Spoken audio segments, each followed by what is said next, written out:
Construit par la famille Gouffier, le château de Waron est une construction du XVIe siècle modifiée au fil du temps et qui a abrité de nombreuses personnalités. C'est notamment entre ces murs que Madame de Montespan, la favorite de Louis XIV, a terminé ses jours après avoir été répudiée par le roi Soleil après l'affaire des Poisons. Waron eut son heure de gloire, mais les décennies passant, les propriétaires successifs eurent de moins en moins de trésorerie à accorder à l'entretien du château.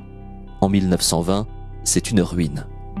Son classement au titre des monuments historiques, puis ses restaurations consécutives au cours du XXe siècle, le sauvent de la disparition. Depuis la fin des années 1980, l'idée est de miser sur la conjugaison entre le classicisme du château et la création contemporaine pour offrir au lieu une seconde jeunesse.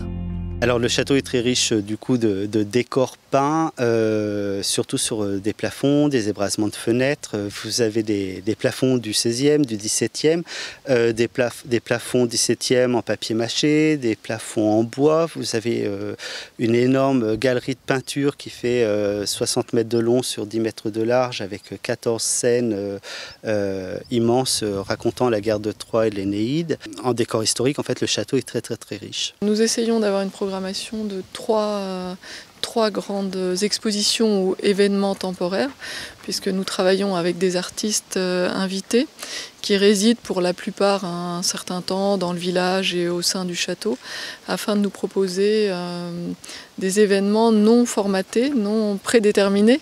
Donc cela peut prendre la forme d'une exposition, on peut avoir d'autres éléments performatifs. Autre objectif de la commune, réaffirmer l'attachement des habitants de Waron à ce patrimoine. Pour cela, les expositions, permanentes ou temporaires, sont régulièrement le fruit de collaborations entre les Waronnais et les artistes invités.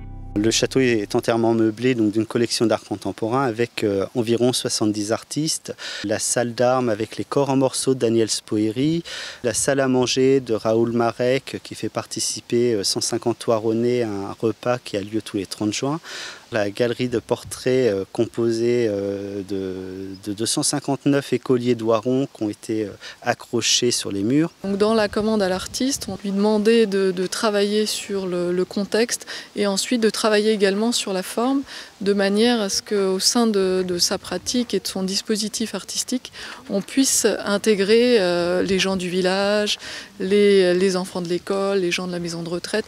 On essaye de partager le plus possible avec le territoire proche, tout autour du château, de manière à ce qu'on développe et qu'on emmène avec nous les habitants dans ces dynamiques artistiques.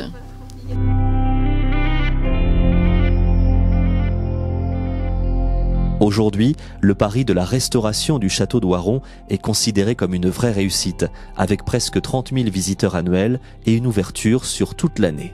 À votre tour de vous laisser surprendre.